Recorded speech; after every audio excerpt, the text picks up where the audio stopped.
सावन special Bhojpuri बोल बम की जय रमीस भिजवच से हर हर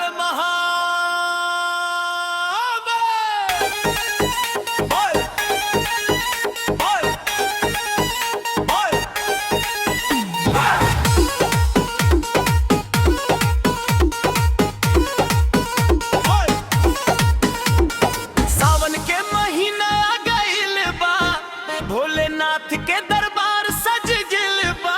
चलो हो कांवरी देवघर नगरी देवघर चलिए सजनवा कांवर लेके संग हो बाबा धाम में जल छोड़ी बलदव के रंग में रंग हो। हर हर महादेव बोलो बोल बम बम बोलो भोले बाबा के जयकारा लगावो।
के सहारा बा दुखवा सभे दूर हो जाई भोलेनाथ हमरा के प्यारा बा।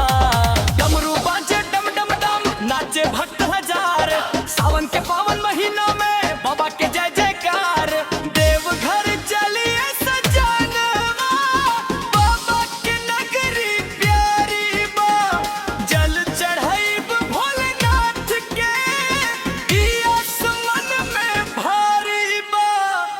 हर हर